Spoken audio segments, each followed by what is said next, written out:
Hello and welcome back to a brand new video on the channel. Today we're going to be driving this Ferrari 488 challenge car. This absolute beast of machinery. Those of you with eagle eyes probably recognise it from the previous Ferrari video that I've done on this channel around Donington Park, and yes, it is the same car. Today however we're going to be driving around Silverstone. That also means we're going to be driving the full GP layout, the same one as the F1 drivers use. I was lucky enough to spend 2 days here with FF Corsa, hoping and praying for some dry weather, as I've not even driven this car on slicks yet.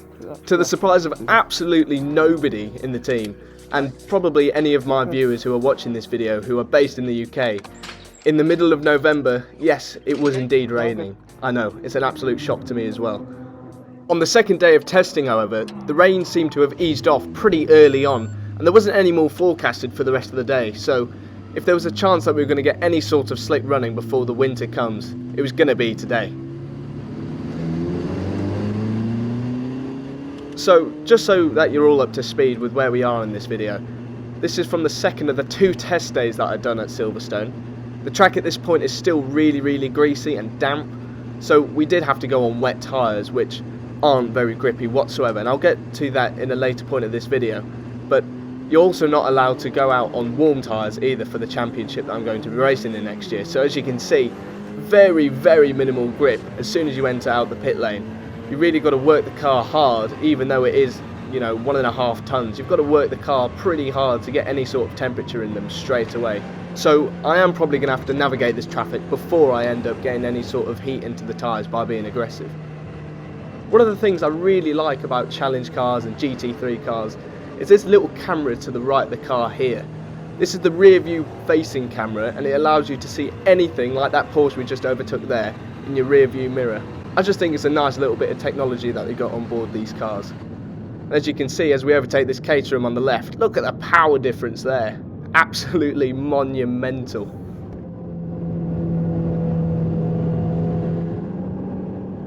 So, as I was saying earlier, even when these tyres are up to temp, they don't really provide a lot of grip, and I'm going to get into that now.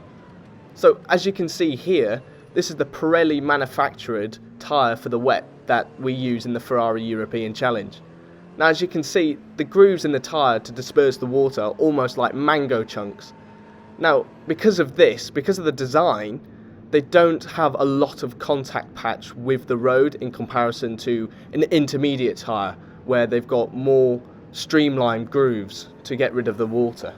The actual design of this wet tyre reminds me of this tyre here, the Mojo W5, which was used around about when I started karting around Rye House in my Minimax.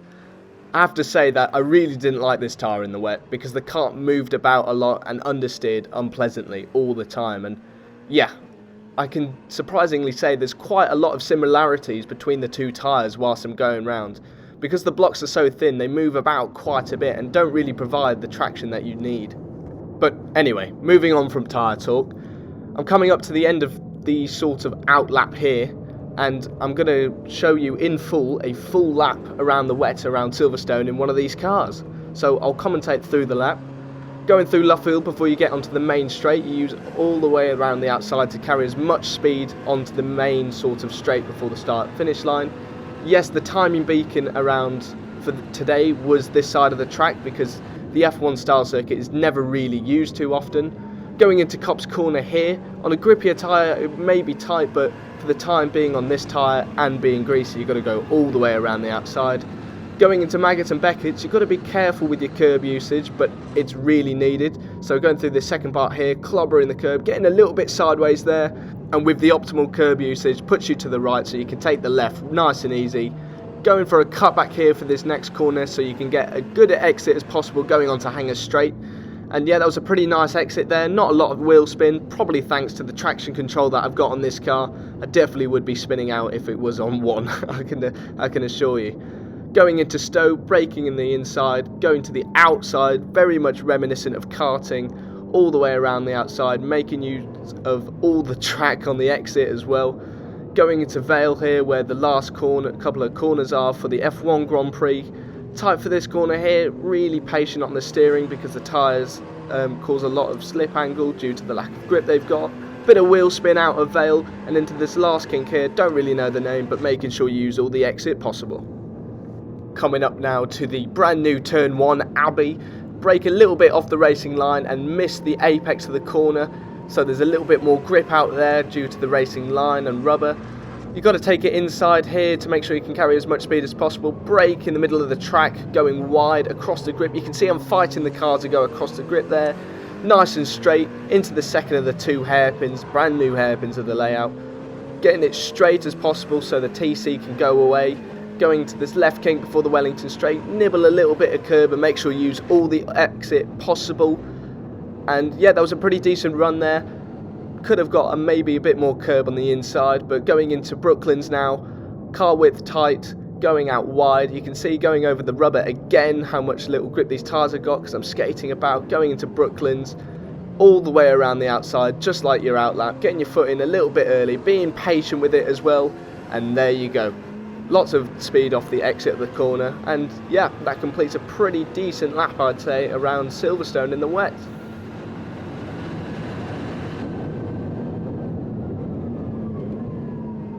So, that was the end of the wet testing that we were able to achieve during the 2 days. Pretty productive, I've got to say. I learned quite a lot thanks to the guys at FF Corsa for helping me out. And coming into the pits now, whacking on the speed limiter, the pit limiter rather. Look at the flashy lights on that steering wheel, pretty groovy if I must say so myself.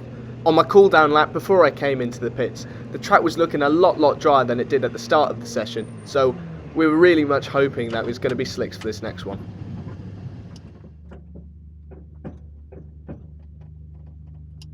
Shall I follow her up?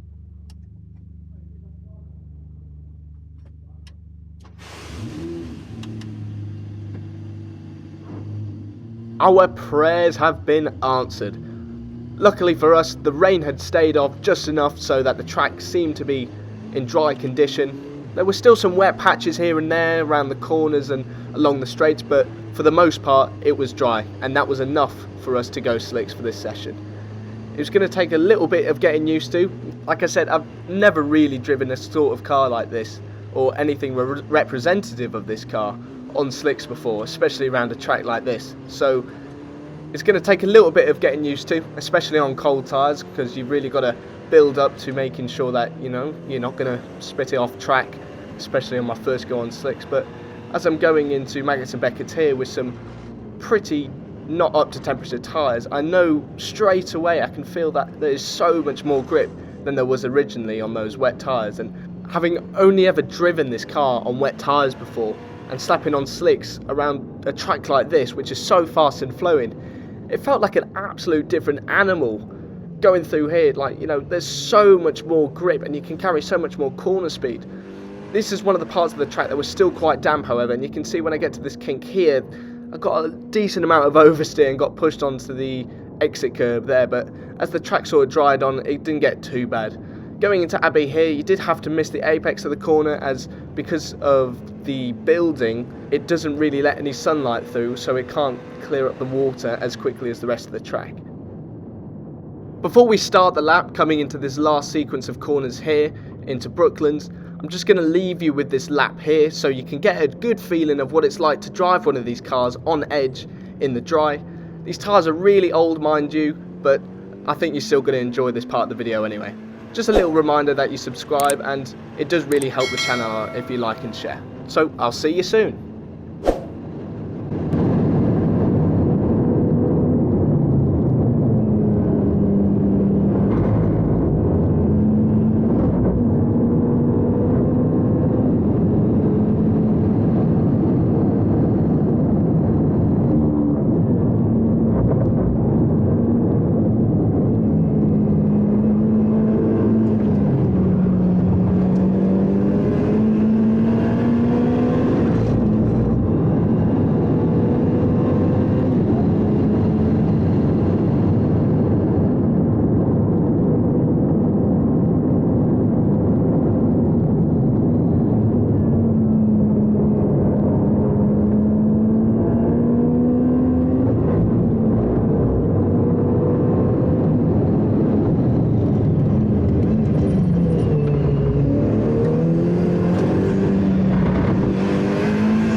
So, there you have it, my 2 days at Silverstone, all done and dusted. All the onboard videos are going to be re-uploaded within a couple of days without me and my lovely voice commentating all over them. I want to say thanks to FF Corsa for allowing me to drive this amazing car around this amazing circuit. It was an absolute privilege to do so for 2 days. Thank you so much for watching this video. I hope it was enjoyable to watch as it was for me to make. Be sure to like, comment and subscribe, and I'll catch you in the next one.